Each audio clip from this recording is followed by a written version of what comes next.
ወር ገደማ ትንሽ ጠጋ ብዬ ከመሰረቱ ምን መልክ እንዳለው ሂደቱን ማሳየት አስፈላጊ ይሆናል።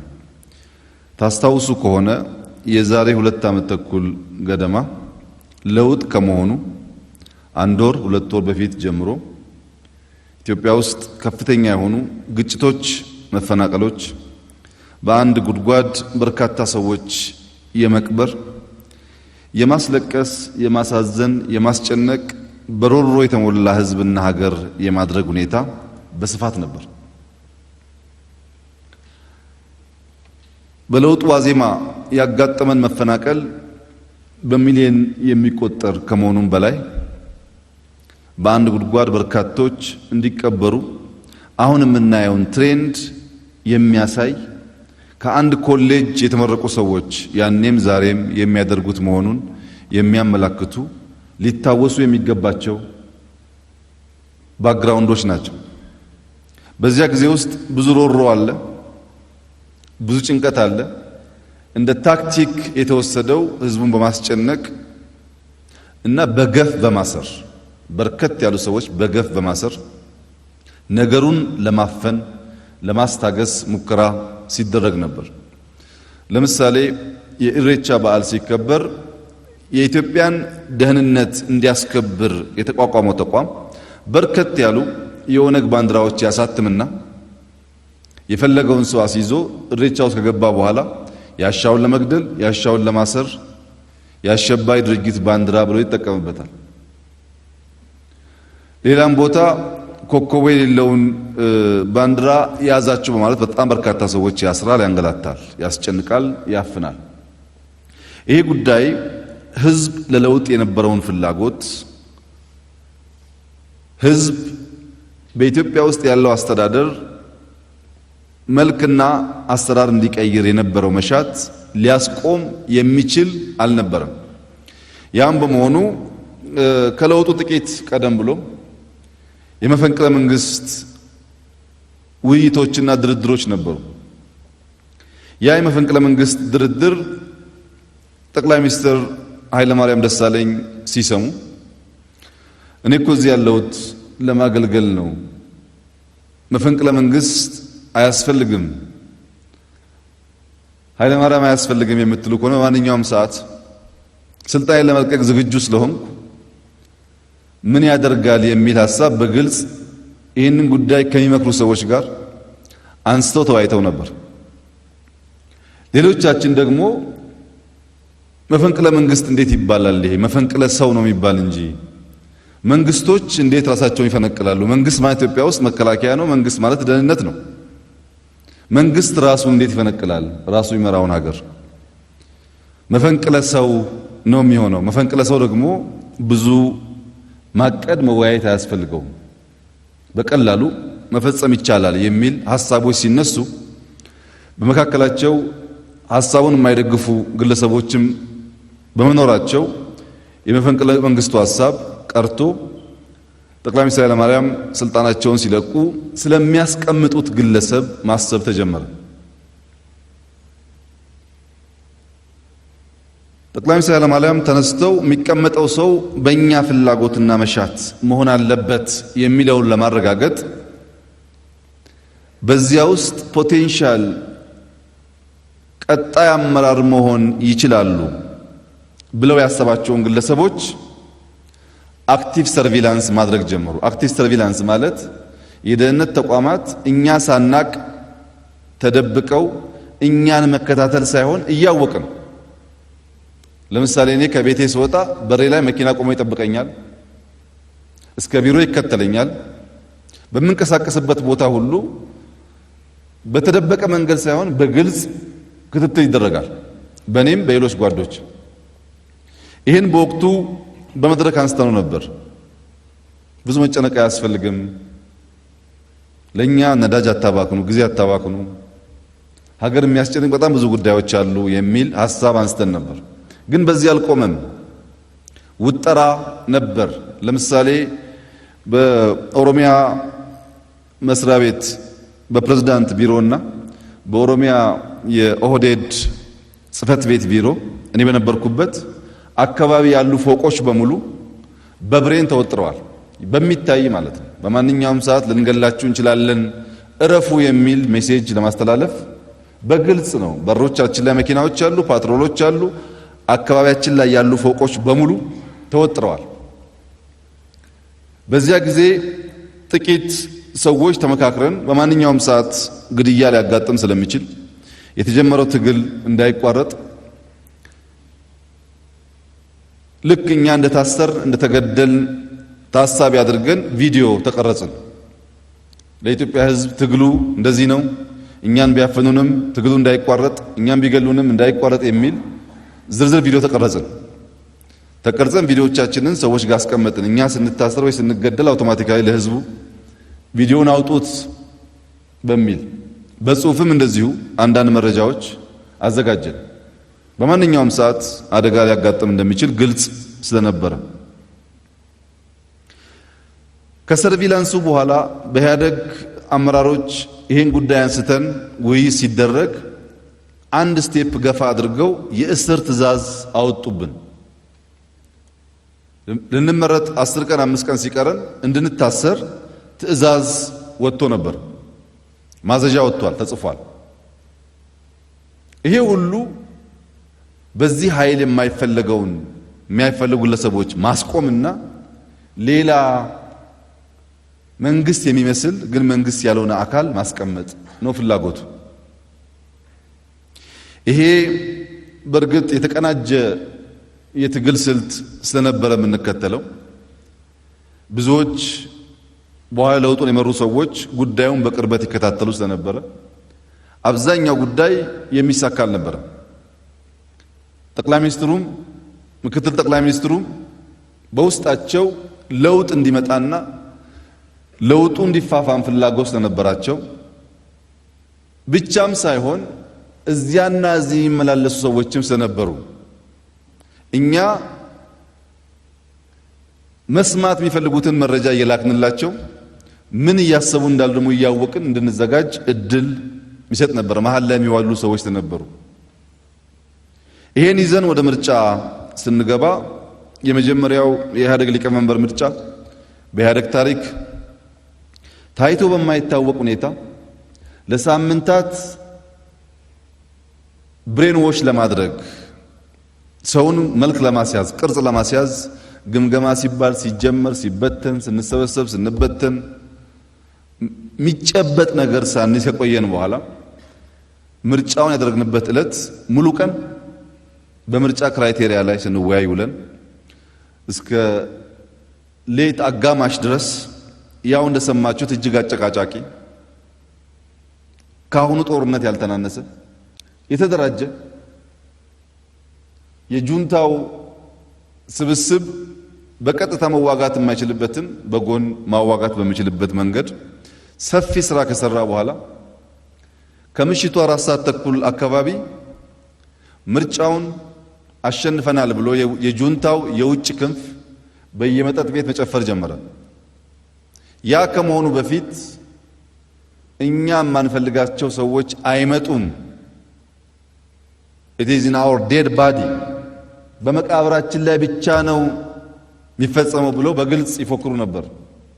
በየመሸታ ቤቱ ሚስጥር አልነበረም። ይህንን ካደረጉ በኋላ በፖለቲካው መድረክ የመጀመሪያው ያልተጠበቀ አደገኛ ሽንፈት አጋጠማቸው። ይህ እንዲሆን በወቅቱ ለውጥ የሚፈልጉ የኢህአደግ ምክር ቤት አባላት ግንባር ቀደም ሚና ተጫውተዋል። በመጋቢት አንድ ሰው ለማስመረጥ ያን ያክል ፈተና የነበረበት የኢህአደግ ምክር ቤት ጭቅጭቅ ከ3-4 ወር በኋላ አዋሳ ላይ ስንገናኝ እንግዲህ በ4 ወር መቼም በዚያ ልክ የሰው አስተሳሰብ አይቀየርም። በ4 ወር ገደማ በተደረገው ምርጫ 10 ደቂቃ ያልፈጀ መምረጥ ከሚችሉ ድምፅ መስጠት ከሚችሉ ሰዎች ከአንድ ሰው በስተቀረ 100% ድምፅ ሰጥቶ መረጠ። ይህ ኃይል በ4 ወር ውስጥ ተቀይሮ ማለት ነው። ያቺ አንድ ድምፅ የኔ ነበረች። 3 ተጠቁመናል። እኔ ራሴን ትቼ ጓደኞቼን መረጥኩ። ከዚያ ውጭ 100% ድምፅ ሰጠ። ምን ማለት ነው ይሄ? ከ3 ወር በፊት ያን የሚያክል ሁከት ያን የሚያክል ጭቅጭቅ አላስፈላጊና መሰረት አልባ ነበር ማለት ነው እንጂ ትንሽም ቢሆን እውነታ ቢኖረው ኖሮ ከ3 ወር በኋላ በዚያ መልክ የአመራር ሽግሽግ ሲደረግ ድምፅ ሊሰጥ ያስቸግራል። ይሄን አንድ እንደ ባክግራውንድ የተከበረው ምክር ቤት እንዲገነዘብ እፈልጋለሁ። ሁለተኛው ለውጥ ከሆነ በኋላና የሪፎርም ኃይሉ ወደ ስልጣን ከመጣ በኋላ ራሱ የሪፎርም ኃይሉም በነበረበት ጫና የግድያ ሙከራ፣ የአሰራ ፍላጎት፣ ሰርቪላንስ በመሳሰሉት በግሉ የተበደለ በመሆኑ የኢትዮጵያ ሕዝብ እንደ ሕዝብ የተጨቆነ የተገፋ በመሆኑ ከፍተኛ የጥላቻ ስሜት የመገፋፋት ስሜት የነበረበት ወቅት ስለሆነ በዚያ ሁኔታ ውስጥ በኢትዮጵያ ታሪክ በተለመደው መንገድ የመንግስት ለውጥ የምናደርግ ከሆነ እንጠፋፋለን። የማንፈልገው ኃይል በበቂ የታጠቀ ሌላው ግን የተበደለና በደልና ግፍ የሚጠላ ነገር ግን ያልተደራጀ ትጥቅ የሌለው በመሆኑ ከፍተኛ የሆነ የህዝብ እልቂት ያጋጥማል። ምንም ጥርጥር የለውም። ያ እንዳይሆን የተረክ ለውጥ እናርግ። የከረረ ጥላቻ ይዘን ከታጠቀ ኃይል ጋር የሚደረግ ጭቅጭቅ፣ ንትርክ ወደ ከፋ ደረጃ ሊወስድ ስለሚችል የተረክ ለውጥ አድርገን እነዚህን ሰዎች ስላጠፋችሁ እናጥፋችሁ አንበላቸው። አንድ ሰው በደሉ የደረሰበት መዓት በሁለት መንገድ ሊሽር ይችላል። አንድም በይቅርታ አሊያም በፍትህ ወይም በበቀል። እኛ በይቅርታ በደሎቻችንን ረስተን በመደመር በወንድማማችነት በፍቅር በይቅርታ እንሻገር። ያለፈውን በደል እንተው፣ ይቅራል። ያለፈውን በደል ካነሳን እግሩ የተቆረጠ አለ፣ ጥፍሩ የተነቀለ አለ፣ አባት ያጣ አለ፣ እናት ያጣች አለች። በመንግስት ምሬት ተሰደው በየባህር የቀሩ ሰዎች አሉ። ይሄ ሁሉ በደለኛ በየአካባቢው የበቀል እርምጃ ከወሰደ መተላለቅ ስለሚመጣ በደሉን አፍነን እርቅ፣ ሰላም፣ ፍቅር እንዲኖር ብንሰራ ይሻላል። የመጠፋፋት ፖለቲካ አልጠቀመንም። በየመንግስታት ሲቀየሩ ከዜሮ መጀመር ኢትዮጵያን ወደ ኋላ እያስቀራት ነው። ይቅር ብለን በብዙ መድረኮች በብዙ መንገድ ለህዝባችንም ለዚህ ኃይልም ገለጽን። ይህንን ካልን በኋላ ቀጣይ ስራ መሆን ያለበት በሁሉም ለሁሉም ከሁሉም የሆነ ሀገረ መንግስትን ገንባ። በሁሉም ስንል እያንዳንዱ ሰው ጠጠር ኮንትሪቢዩት የሚያደርግበት፣ ለሁሉም ስንል ተጠቃሚና የማይጠቀም ባለቤትና ባዕድ ጎረቤትና ዋነኛ የሚባል ሳይኖር ሁሉም በኩል የሚሳተፍበት ይሁን። ለሁሉ ስንል ደግሞ ሁሉም የሚገለገልበትም ይሁን እኩል። ይሄን ሀገረ መንግስት እንገንባ የሚል ጥያቄ ስናነሳ ይህ ስብከት ነው፣ ሰባኪዎች ናችሁ። ሀገር መምራት በስብከት አይቻልም። ሀገር መምራት እንደኛ ፊት ለፊት የምንለውን እያልን ከኋላ ማፋጀት ካልሆነ በስተቀር ስለ ፍቅርና ስለ መደመር እየተናገሩ ሀገር መምራት አይቻልም አሉ። መንግስት ደካማ ነው አሉ። ደካማ መንግስት ነው። በእርግጥ መንግስት ደካማ ነው። መንግስት ማለት የግለሰቦች የግል ብቃት፣ የግለሰቦች የግል ዕውቀት ማለት ሳይሆን የተቋማት ጥንካሬ ማለት ነው። ተቋሙን እንዳልሆነ አድርገህ ከሰራህ በኋላ መንግስት ደካማ ነው የሚል ክስ እምብዛም ውሃ የሚቋጥር አይደለም። ተቋም የሌለው ማንኛውም መንግስት ደካማ ነው። ግለሰቦች ምንም ቢሆኑ ምን ማለት ነው። በዚህ መንገድ የነበረውን ሁኔታ ለመቀየር የነበረው ፍላጎት እምብዛም ተቀባይነት አላገኘም። ከዚህ ጋር ተያይዞ የተከበረው ምክር ቤት በጣም ብዙ የፖለቲካ ሰዎች የሚዲያ ሰዎች ለምን ቀድሞ እርምጃ አልተወሰደም? አልዘገየንም ወይ? እርምጃ ባለመወሰዱ ዋጋ አልከፈልንም ወይ? ቀድሞ እርምጃ መውሰድ ይቻል አልነበረም ወይ የሚል ጥያቄዎች ይነሳሉ። ይሄ ጉዳይ በመፈለግና በማድረግ መካከል ያለን ልዩነት ካለመገንዘብ የሚመጣ ነው። መሻት ይቻላል፣ ማለም ይቻላል፣ መፈለግ ይቻላል። ያን መከወን ደግሞ ብቃት ይፈልጋል። ብቃት ማለት ተቋማዊ ብቃት ይፈልጋል። የኢትዮጵያ ቀንደኛ የፖለቲካ ችግር የገዢውም የሚፎካከሩን ፓርቲዎች ወይም የፖለቲካ ሰዎች ዋነኛው ችግር አንድን ነገር ከማድረጋችን በፊት ጥንቅቅ ያለ የኃይል አስተላለፍ ትንተና ማድረግ አለመቻል። አንድ መንግስት፣ አንድ ፓርቲ በገባባቸው ማንኛውም ስራዎች ውስጥ አሸናፊ ሆኖ እንዲወጣ የሚያደርገው በቂ የሆነ በእውቀት ላይ የተመሰረተ በእውነተኛ ዳታ ግብአትነት ላይ የተመሰረተ የኃይል አስተላለፍ ትንተና ያስፈልገዋል። በውስጥ ያለው ኃይል ምን ይመስላል? በውጭ ያለው ኃይል ምን ይመስላል? ይሄ ኃይል ውስጥ ግጭት ቢፈጠር ምን አይነት ሽንፈት፣ ምን አይነት ድል ሊያጋጥም ይችላል ብሎ መተንተን በእጅጉ ያስፈልጋል። የኃይል አስተላለፍ ትንተና ስለማይሰራ ሰው ይነሳና በ3 ወር መንግስት ሆናለሁ ይላል። መንግስት ለመሆን ጠላትን በትክክል ማወቅ፣ ራስን ማወቅ፣ የጠላትን የማድረግ አቅም መለየት፣ የራስን አቅም መለየት፣ እንዴት ጠላትን ማዳከም እንደምትችልና ማሸነፍ እንደምትችል ማወቅ ይፈልጋል። ዝም ብሎ ሰብሰብ ብሎ ፓርቲ ነን እናሸንፋለን 6 ወር መንግስት ነን ማለት ምኞት ነው።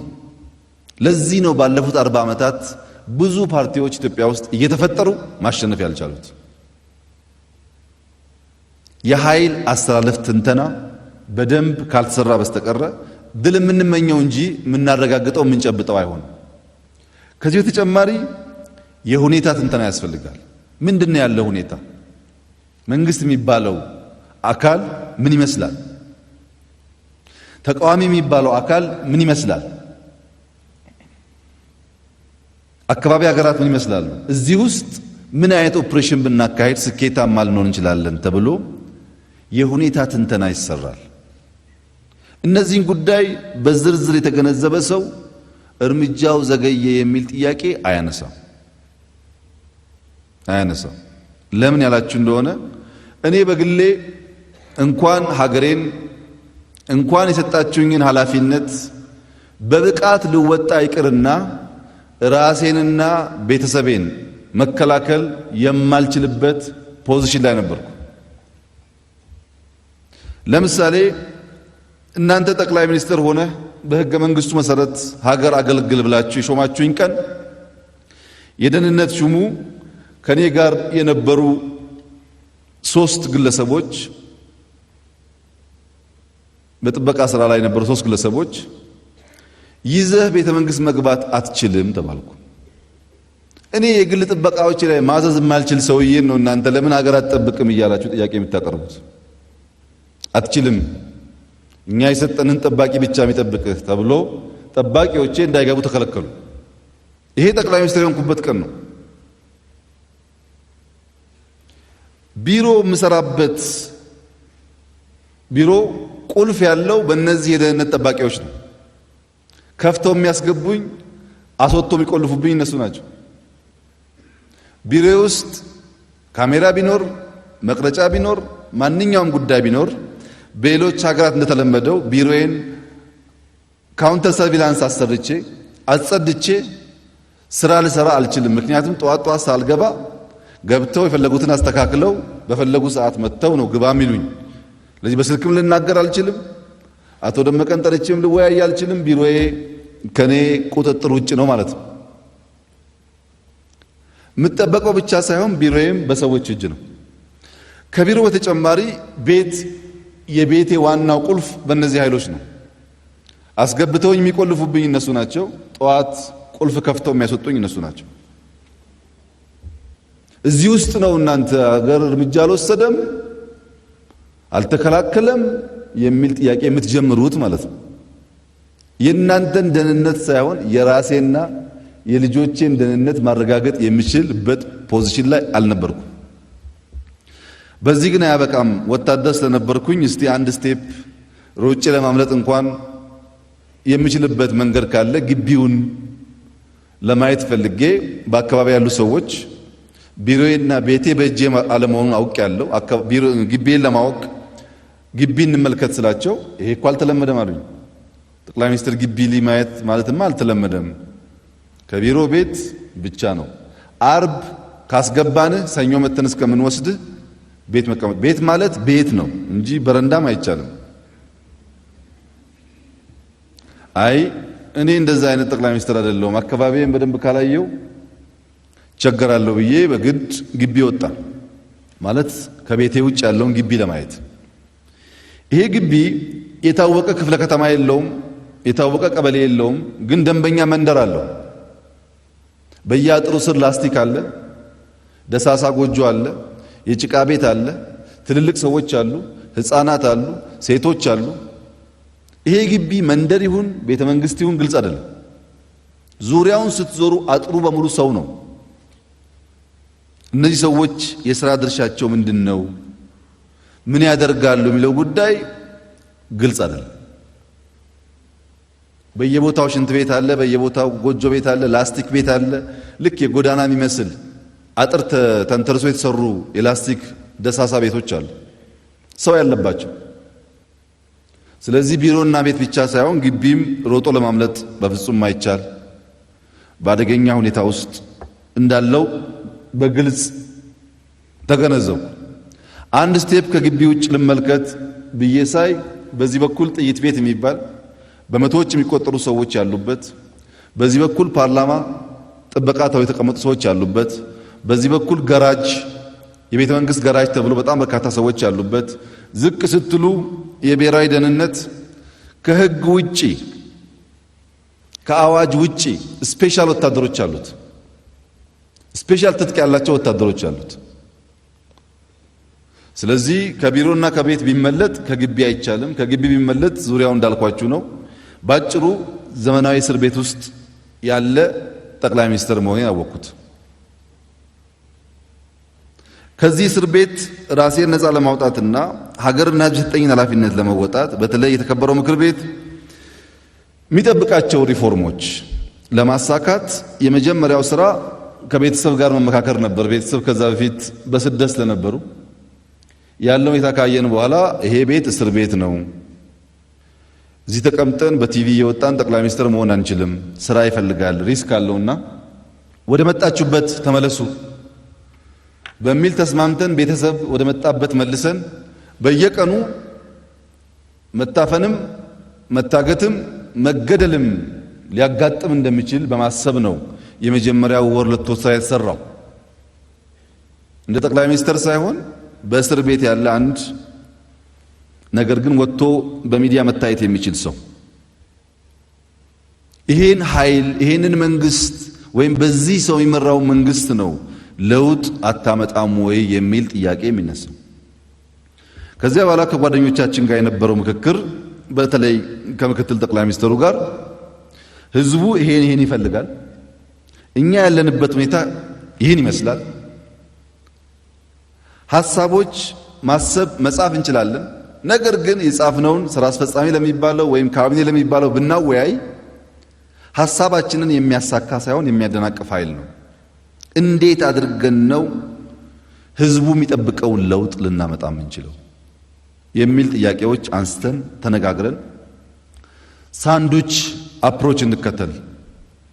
ይሄን ስራ አስፈጻሚ ምናምኑን ለጊዜው እንተወውና ከላይ ሐሳብን ላይ ከታች ህዝባችን እንዲገነዘብ እናድርግ። መሃል ላይ ያለውን አመራር በዚህ እያፈን ትንሽ ለውጥ ወደ ኋላ እንዳይመለስ ህዝቡ ያለውን ሁኔታ እንዲገነዘብ የህዝቡንም ብሶት ማድመጥ የምንችልበትን መንገድ እንፍጠር ብለን ተስማማን። ይሄ በጣም ፈጣን ነገር ነው ነገራችሁ፣ በየቀኑ የሚደረግ ነገር። በዚሁ አግባብ ህዝባችን ጋር እንገናኝ፣ ህዝቡን እናድምጥ፣ ለህዝብ ሐሳባችንን እንሽጥ። ህዝቡ ወታደራችን ይሁን ጠባቂያችን ይሁን ህዝቡ ለውጥ እንዳይቀለበስ የሚቆም ይሁን እኛ ደግሞ በድፍረት ወደ ህዝብ እየወጣን ሐሳቦቻችንን ለህዝብ እናካፍላል። ይሄም ብለን የመጀመሪያው ጉዞ ወደ ሶማሌ ክልል ነው የወሰንነው። ወደ ሶማሌ ክልል የወሰንበት ምክንያት አሁን ያያችሁት አደጋ መጀመሪያ የተዘጋጀው በሶማሌ ክልል ነበር። የሰለጠነ ከ30 ሺህ በላይ የታጠቀ ልዩ ኃይል ተደራጅቶ ከላይ እስከ ታች ተቀናጅቶ ኢትዮጵያን የማፈራረስ ህልሙ የመጀመሪያው ታርጌት በዚያ ክልል ነው የሚሰራው። ከዚያ በተጨማሪ ከለውጡ በፊት አንድ ሁለት ወር ውስጥ በጣም መፈናቀል፣ ግድያ የነበረበት ሁኔታ ስለነበረ ያንን ማከም ያስፈልጋል ብለን ሶማሌ ክልል ለመሄድ ስንነሳ የደህንነት ሹሙ መሄድ አትችልም አለኝ። ሶማሌ ክልል መሄድ አትችልም አለኝ። ለምን የሚል ጥያቄ ሳነሳ አልሸባብ ሊገል ስለሆነ ሶማሌ ክልል አትሄድም፣ መሄድ አትችልም ተባለ። አንደኛ እንዳጋጣሚ ሆኖ መረጃ እንዴት ፋብሪኬት እንደሚደረግ በትንሹም ቢሆን ልምድ ስለነበረኝ፣ ሁለተኛ የመረጃ ተቋማት ስራ ለውሳኔ ሰጪ አካል ውሳኔ የሚደግፉ መረጃ ማቅረብ እንጂ መወሰን አልነበረም። ይሄኛው ግን ከውሳኔ ጀምሮ አትሄድም ብሎ የሚጀምረው እንደዚህ ጉዳይ ያለ ሳይሆን አትሄድም ብሎ ይወስንና ለምን ስል ነው ጀስቲፊኬሽኑ አልሸባብ ሊገልህ የሚለው እና መልሴ የነበረው ሁለት ነገር ነው። አንደኛ አትወስን፣ ለውሳኔ የሚያበቃ መረጃ አምጣ። ሁለተኛ ዋናውን ነገር ሰርተኸዋል እኮ። ዋናው ሊገድል የሚፈልግ ኃይል መኖሩን ማወቅ ነው። ትልቅ ስራ የሰራኸው እንዳይገለኝ ተከላከል፣ እኔ ደግሞ ስራዬን ልስራ። ባታቅ ኖሮ ድንገተኛ አደጋ ያጋጥመኛል። አሁን ስላወቅ ይሄን ኃይል ተከላከልና እኔ ስራዬን ልስራ ብዬ ሶማሌ ሄድኩ። ሶማሌ ክልል ጥሩ ጊዜ ነበረ እንደምታስታውሱት። ከህዝብ ጋር ተወያየን፣ መጣን። ከሶማሌ ክልል ስመጣ ሁለተኛው ጉዞ ወደ መቀሌ ነበር። የትግራይ ህዝብን በለውጡ በነበረው ሁኔታ እንደ ማንኛውም የኢትዮጵያ ህዝብ የተጎዳ ህዝብ ነው። ነገር ግን አደናጋሪ ነገሮች ሊፈጠሩ ስለሚችሉ ህዝቡን ቀረብ ብለን በራሱ ቋንቋ ያለንን ቅርበት ብናሳይ መልካም ነው ብለን ወደ ትግራይ ክልል ሄድን። በእርግጥ ትግራይ ሲሄድ ሊገልህ የተዘጋጀ ኃይል አለ አልተባልኩም። ሄጄ ከተወያየን በኋላ በጁንታ ኃይል በጣም ከፍተኛ ድንጋጤ ፈጠረበት። ሶማሌ ላይ ያልተጠበቀ ነገር ተፈጠረ። የትግራይ ህዝብም በነበረው ውይይት ከፍተኛ አቀባበል አደረገ። ወጣቱም ለውጥ ፈላጊ ስለነበረ ደጋፊ ሆነ እና የሳንዱቹ ሐሳብ ገና ገባቸው። ከመቀሌ በኋላ ሲገባቸው ይሄን ነገር ማስቆም አለብን፣ በዚህ ከቀጠለ ህዝቡን ይነጥሉብንና አደገኛ ነገር ይፈጠራል፣ ከቁጥጥራችን ይወጣል የሚል ውይይት አደረጉ። ቀጥሎ ጉዞ አምቦ ነበር የሚሄደው። አምቦ ላይ ጠበቅ ተብሎ አትሄድም ኦነግ ይገልሃል ተባለ። እኔ ጠቅላይ ሚኒስትር ከመሆኔ ከአንድ ወር በፊት አምቦ ሄጄ ወይም አንድ ወር በታች እንደምናሸንፍ ለማሸነፍ እንደምንታገል እና ህዝቡ ምን ማድረግ እንዳለበት ያወያየሁት ቦታ ነው። በአንድ ወር ጊዜ ውስጥ ነው የሚገል ኃይል ስላለ አትሄድም የተባልኩት። ከዚያ ገባኝ የሚገለኝ ኦነግ የሚገለኝ አልሸባብ ሳይሆን የሚገለኝ በጉያ ያለ ኃይል መሆኑ ስለገባኝ ጥበቃውን በሌሎች ኃይሎች ተጨማሪ ረድፍ ጥበቃ እንዲደረግ አድርገን አምቦ ሄድን። አምቦ እንደምታስታውሱት በጣም ጥሩ ጊዜ ነበረን። ከአምቦ ስንመለስ ወደ ባህር ዳርና ጎንደር እቅድ ስንይዝ የቅማንት ኮሚቴ፣ የወልቃይት ኮሚቴ የሚባሉ ያኔ ከቅማንት ጋር ታስታውሱ ከሆነ ችግሮች ነበሩ። ሊገሉ እቅድ ይዘዋል። እቅዱን በእጃችን ላይ ስላለ አትሄድም ተባለ። የአማራ ክልል አመራሮች እዛ ያለውን ስራ እንዲሰሩ አድርገን ሄድን። ከሄድን በኋላ ግን አንድ ፋውል ረገጥን። መሄድና ህዝብ ማናገር ሳይሆን የወልቃይት ኮሚቴ የሚባለውንና የቅማንት ኮሚቴ የሚባለውን አነጋገርን፣ ተወያየን ከነሱ ጋር ስንወያይ በእኛና በደህንነት ተቋማት መካከል ያለው ልዩነት ከምትጠብቁት በተካረረ አለመነጋገር፣ ስልክ አለመደዋወል ተጀመረ ማለት ነው። የወልቃይት ኮሚቴን የሚያናግር ሰው ከኛ ጋር መነጋገር የለበትም የሚል ጠንከር ያለ አቋም ተያዘ። ከዚህ በኋላ በሰሜንም በምስራቅም በምዕራብም አዲስ አበባ አካባቢ በተወሰነ ደረጃ ስላነጋገርን የህዝቡን ስሜት ስላወቅን ፈጠን ያለ ውሳኔ በመወሰን ህዝቡ ከለውጡ የሚጠብቀውን ነገር እያሳየን መሄድ አለብን በሚል እንደምታስታውሱት በየቀኑ በሰበር ዜና እንትና ተፈታ፣ እንደዚህ ሆነ የሚሉ ትላልቅ ውሳኔዎች መወሰን ጀመሩ።